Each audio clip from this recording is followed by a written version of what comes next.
Hi there, this is Rustic David. Welcome to my workshop. I make rustic and recycled wood furniture. On my channel, I'm going to show you how you can do it too.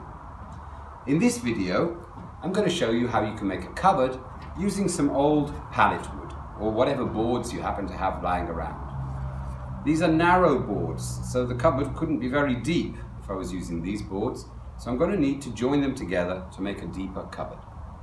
First thing I need to do though is just clean up this wood and take out the nails.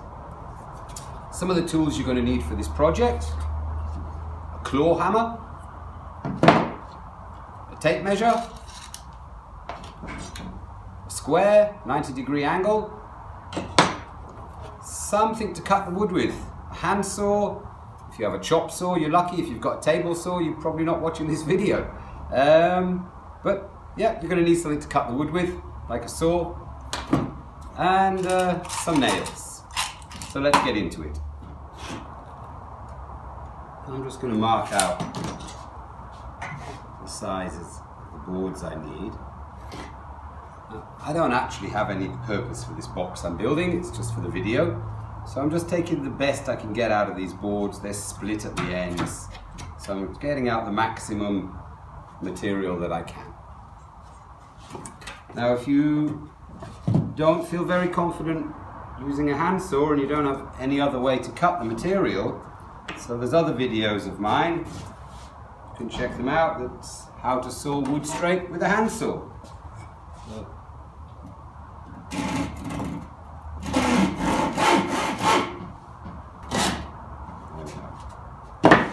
So I cut this piece 40 centimeters.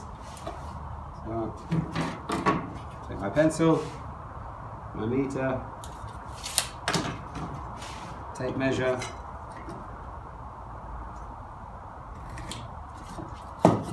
try and use a sharp pencil, it will help. Now of course, because this is pallet wood, very rough, it's not particularly straight. Well, that's what I don't want. But we'll be able to make a nice little cabinet or box, whatever your needs are. Basically, I'm just showing you a technique here.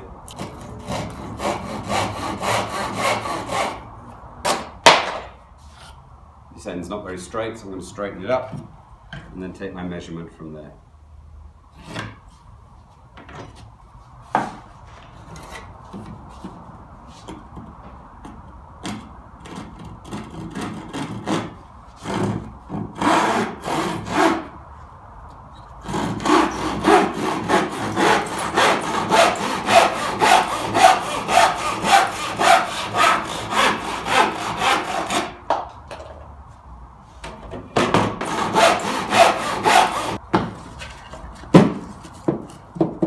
Lovely.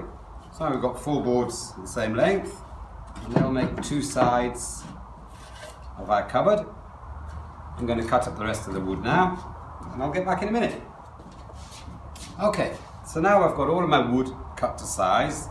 The maximum I could get out of those boards, I've got these longer ones which are 40 centimeters, got these shorter ones which are 30 centimeters. It's like 12 inches. Something like that. It's not important. You can make a cupboard 6 foot 2 meters tall like this as well. Same principle. Now, like I said earlier, I need to join the boards together to make my cupboard wider than this. This is like a shelf that I could perhaps put glasses or cups on. So I want to join the boards together like this. And the way I'm going to do it, I'm going to take another piece of wood, not this piece, but just for example, and I'm going to connect it here with nails to hold the two together. Now, these boards are quite wide, and if I connect one board here and one board here, it starts to get a bit chunky and not very attractive. So I'm going to cut some pieces a bit narrower. Now you can do that with a handsaw. They're not very long. Let's see, how wide does this cupboard going to be? 17 centimeters. And I don't want them to go exactly to the end, because maybe, yeah, this one's a bit less than 17, two together. So I'm going to cut 16 centimeters, and I'm going to cut myself some strips of wood, about 2.5 centimeters wide, something like that. and I've still got some material left over here. So I need to straighten up the end. I'm going to cut off a piece of 16 and then cut it into some narrow strips like this.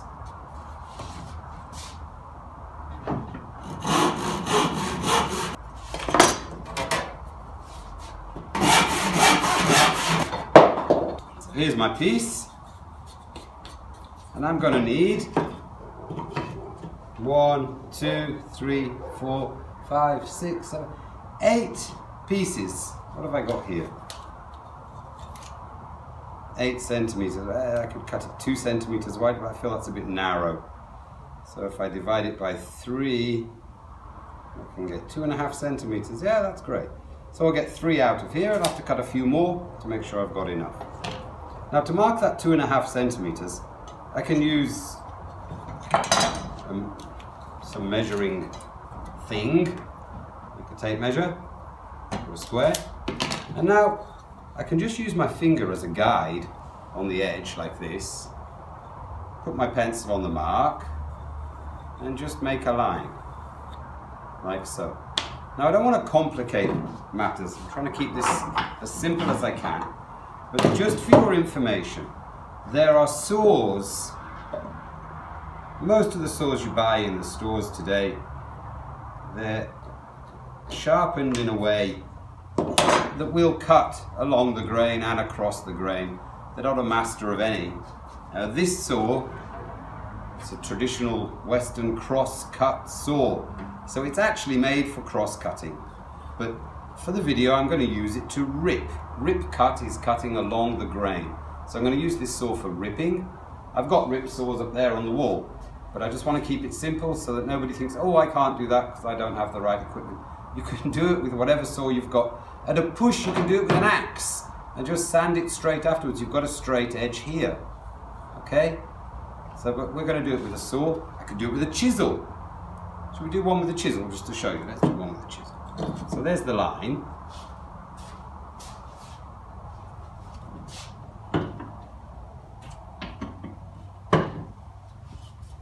Now I can put my chisel, even if it's not very sharp, it'll still do the job. I'll put it next to the line. And I'll start knocking down here. Up. There you go. Can you see that? It's split right next to the line, which is great. That's what we want. So even if your saw is so blunt you can't rip with it, you could do this with a chisel or with an axe. Afterwards you could just clean it up a little bit like this. If your chisel's not that sharp and you can't clean it up, well, grab a bit of sandpaper. I'm not going to exaggerate and tell you to go and rub it on the paving stones outside, but that would work. Okay, so now you've got a little batten that we can nail on here, like this, to connect the two boards together. Okay, I'm going to saw some more of them out. I need to mark this one, 2.5 centimeters. I'll do it with a saw this time.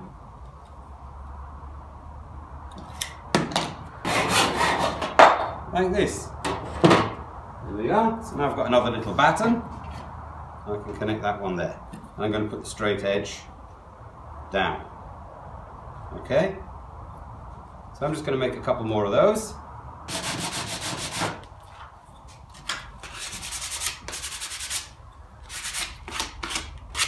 There we are. That's reasonable.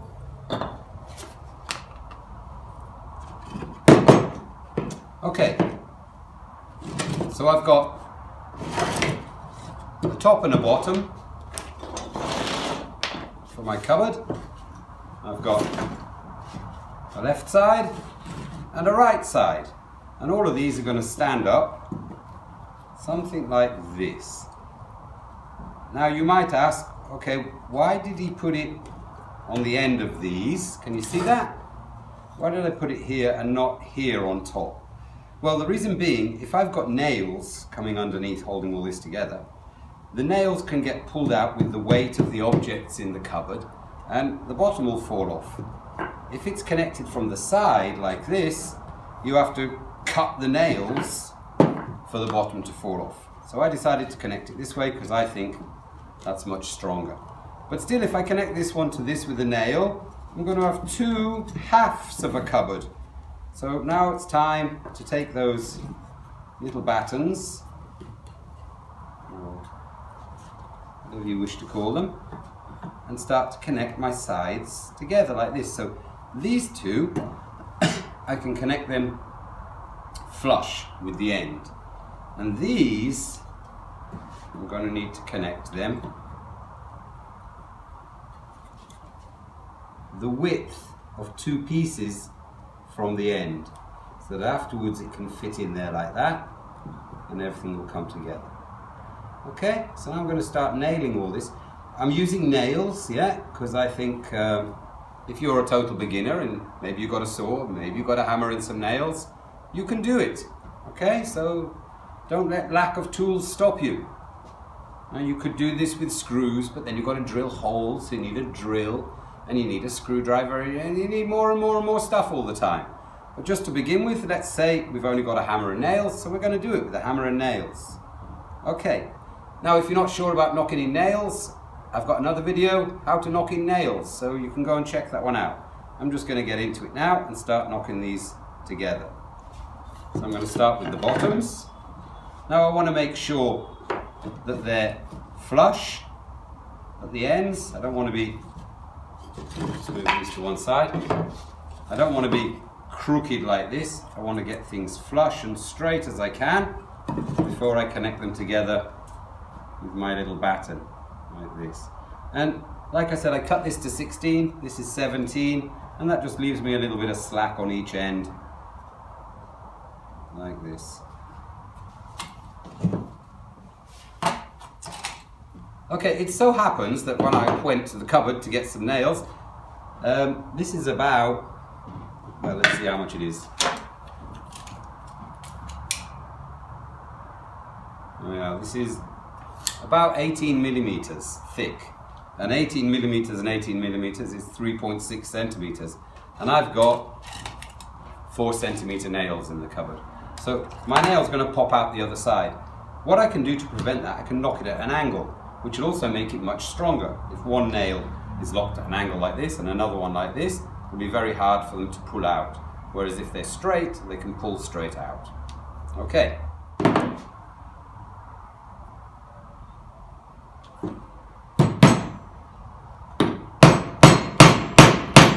Now this table is bouncing around a bit. It's not the most heavy table. I'm going to come over here and work closer to the leg of the table. So now I want to knock this in an angle, put it in a slightly different place that doesn't follow the original hole, and hopefully you'll learn from my mistakes. Now, I've knocked that in, skewed at an angle, and it didn't come out the other side, so that's great news. Now I'm going to do the other one. Just check these are flush, like I said before.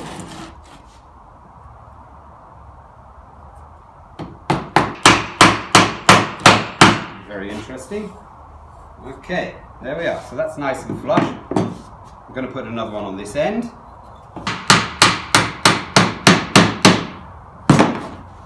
There we are. Okay, so this is joined together. Now this is very narrow and small pieces. And like I said, my nails are a bit too large for the job.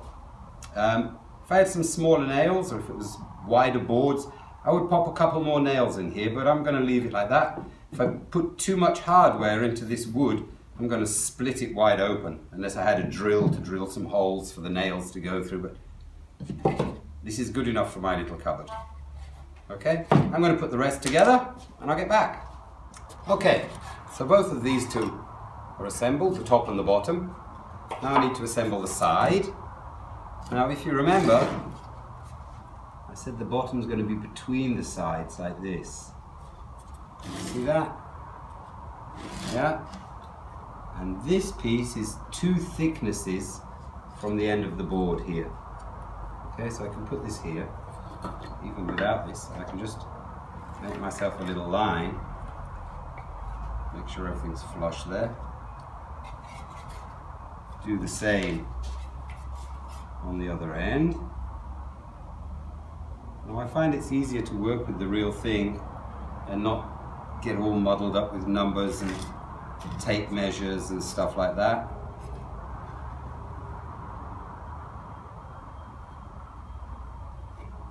Just use the workpiece and that will give you the line where you need to connect it.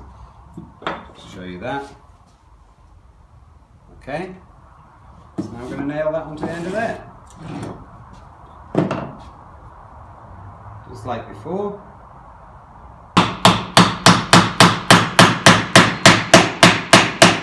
There we are. So that's good. Let's have a look how it goes together. Beautiful. There we are. So now I've got a nice corner here that I can nail together in a minute. I'll just do the other board.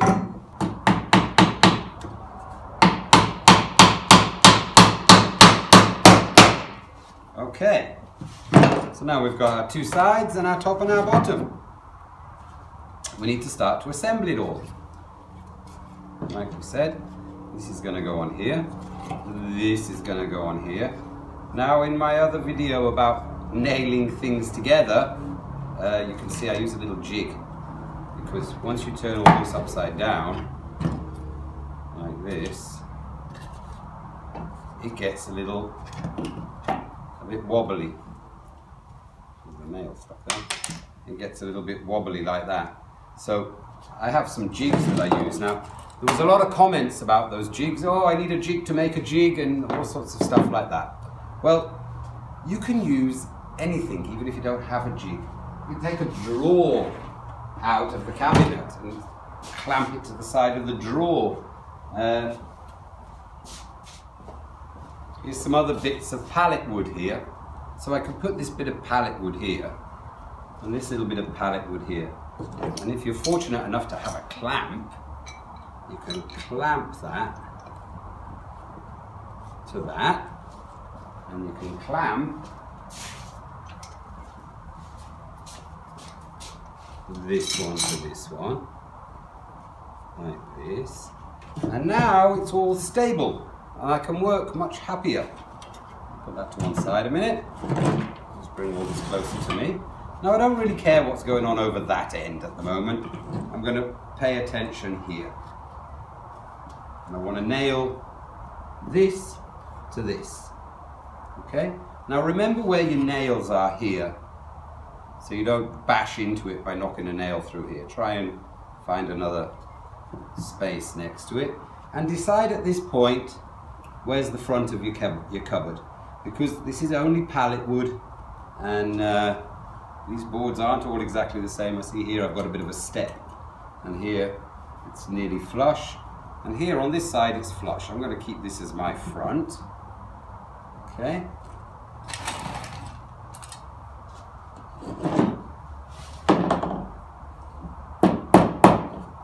Now what I'm going to do, have a look, where's that nail again?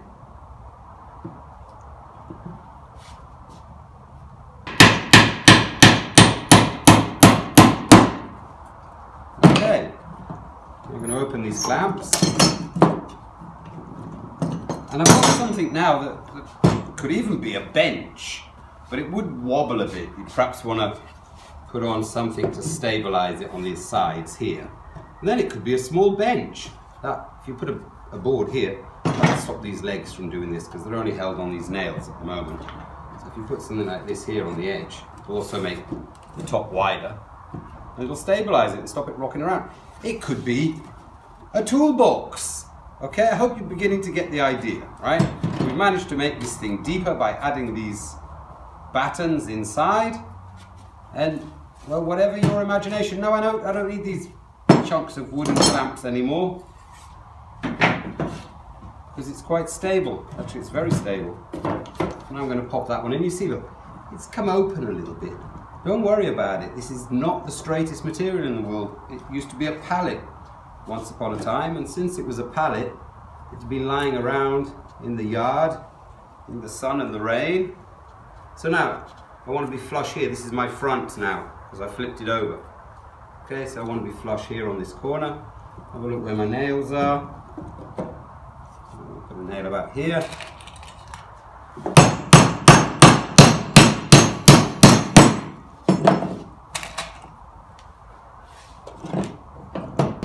Okay, so now we have the beginning of a cabinet. What's missing? It's missing a back, and it's missing a door or something like that. Okay, so if you want to make a door, it's just the same as one of the sides or one of the bottoms, more like a side. You'd make a side with a few more planks to make it cover the whole front, then you'll have a door the width of the front. You want to leave these battens away from the edges so that the door will close flat, or you can leave them on the outside. It looks very rustic and nice. You might want to hide all of these, so you're going to need to put a frame on the box. Now I'm not going to get into hinges and hanging doors and everything like that just now. I'll cover that in another video. This box would need a back as well, so I can simply nail on some boards, cut them to length, and just nail them on the back and make a back.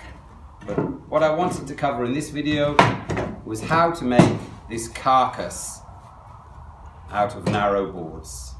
So I hope you enjoyed the video. If you've got any comments, please comment below. I really enjoy hearing what you all have to say.